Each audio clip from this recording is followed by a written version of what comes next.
Welcome to Community Cuts, Olanike, Alabi. How are you? I'm great. Thank you so much for this opportunity and for the invitation. Well, you're welcome. You're well known throughout the community. Crown Heights, Fort Greene, Clinton Hill, Bed-Stuy, Prospect Heights. You are a leader in our community. Thank you so much. Now that I know that you're running for a state assembly, tell me, what does a state assembly person do? What is a state assembly office? What's that about? You are 1 in 150. We have 150 members of the New York State Assembly. They're from all corners of the state, and their chief responsibilities are to advocate for their communities, to legislate, and of course, to help pass a budget, which they recently did. So those are the chief responsibilities of a member of the New York State Assembly. You can veto or maintain legislation by the governor. Uh, Certainly, you have a role in the budget, a vote, and so you legislate and you advocate and fight for your communities. Those are the chief responsibilities. Okay, sounds good to me. Yeah. So tell me some, what is your goals for our community? We need leaders who will lead, and we need representatives who will represent. We need individuals who can transcend ideology. That's good. Philosophy is good, but who can make it work for the betterment of a community. And so I intend to be someone who will continue the work that I've already started in our district, hosting legal clinics, town hall meetings, forums to educate the community. I'm someone who will be visible.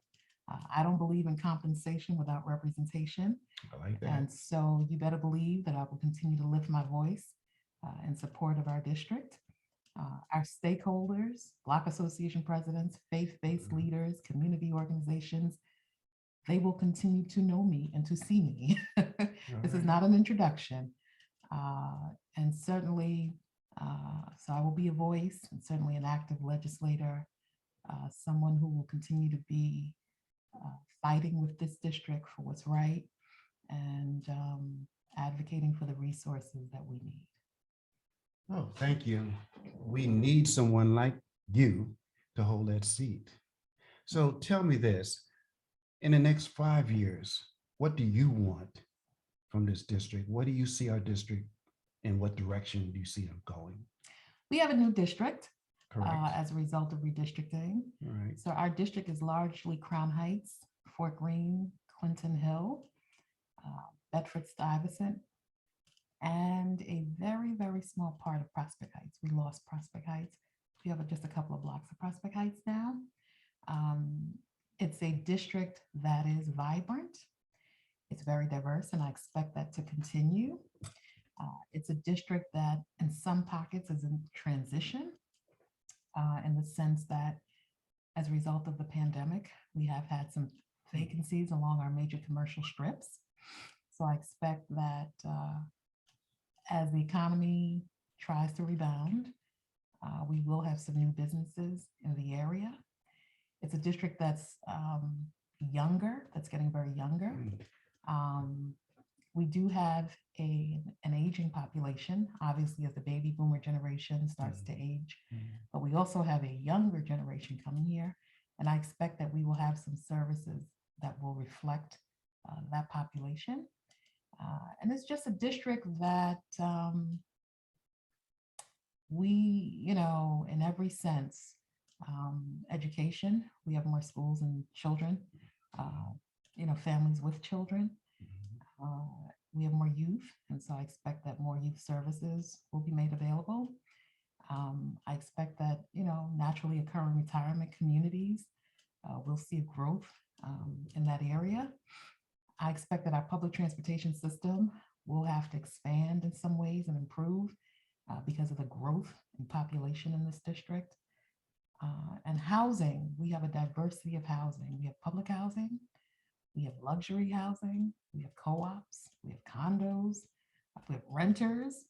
And so, the legislation will continue to address those needs, particularly those who fell behind on their rent during the Mm, pandemic. yeah. They Yeah. will need assistance, everything from representation in terms of legal representation to financial assistance. Um, and of course, there are larger issues that affect our young people, not only trying to find an affordable place to stay, Mhm. but also making sure that their income is not largely spent on loans and rent. Um, so we have a lot of work to do in so many areas, but I expect the vibrancy of this district to continue. And I expect this to continue to be an attractive district because of its proximity, most especially to the city, Manhattan. And of course, because people just enjoy being here because we got it going on. Love that. Love that. So tell me a little bit about you. Tell the audience a little bit about you, who you are as a person. I'm the daughter of immigrants, public servant, a community advocate, someone who was raised in Clinton Hill, a proud product of Clinton Hill. I can remember walking these streets before the quote unquote glitz and glamour came and it became attractive to so many. Um, I am someone who, having worked in this community as a legislative assistant to a former council member, also served as a district manager, a district leader, um, worked for a labor union. I worship in this district, in Clinton Hill to be exact, and someone who um, simply enjoys living here. Uh, I have worked for several city agencies, and I enjoy giving back to our community. I've volunteered, um, I've hosted several events, and I've worked with several community organizations to make a difference in the lives of so many. And so that's who I am. I'm just Ola, an ordinary person trying to do some extraordinary things by building coalitions with people. And I believe that we can use government to make a difference in the lives of individuals. Well, people in this neighborhood speak very highly of you. So I concur with what you're saying to me now. Thank Yes. you. Thank you. Our reputations precede us. All right. All right. So, So tell us, when is this election? the election is June 28th. It is a primary, a Democratic primary. So everyone running is pretty much a Democrat. Um, it's a two-person race, and the reception we've received so far has been really good. I think people know we need a leader who will lead, and they need to see and be able to touch and feel who their representatives are. In this virtual age, Right. we all have personal circumstances and issues that we deal with. But if people don't hear from you, if they don't hear from your staff, if they're not able to connect with you, but more importantly, have their issues addressed, and then all of a sudden during election season, they see you, then guess what? That's a problem. So that means that you're going to be seen in our neighborhoods, in our communities. Continue to be seen. Yes. Okay. Okay. Because you are, we know about you throughout the communities. So you're going to be out. That's what separates you from, I guess, the rest. Yeah. Yeah. So I believe that if people, one of the highest honors people can give you is by electing you to serve them and represent them. And if they don't see you until election season, they don't really hear from you. And Twitter is your primary mode of communication, then we've got to move in another direction. I haven't seen any bills passed yet either. Yeah. I haven't seen anything. Mm-hmm. Yeah. So, it's one thing to inherit legislation. It's another thing to add your name as a co-sponsor. And it's another thing to take credit for the work of others. I don't believe that the only way to resolve problems is through legislation. I believe that there are a multitude of ways to address issues in a community. But if you're sort of missing in all those areas, then that's a problem. Legislation certainly is important, but then it's, the visibility, it's the constituent complaints, it's, the advocacy, it's so multi-layered, and we've been lacking in that area in this district. Well, that's why when I talk to people throughout the community, they always mention your name. They lift your name up and say, okay, So that's why I asked you to come on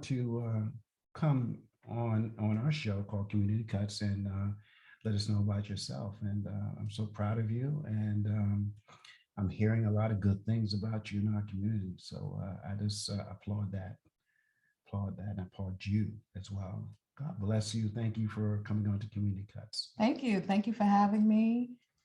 Thank you for advocating for this community, whether it was through the precinct council, all the respective ways that you do it, our democratic and political organizations, our community organizations. You've been here a long time. I have been. And I have more been. importantly, you've invested in this community and invested in the people in this community. So I salute you as well. And I thank you for this opportunity. It's been a pleasure. Thank you, Ola. Thank you.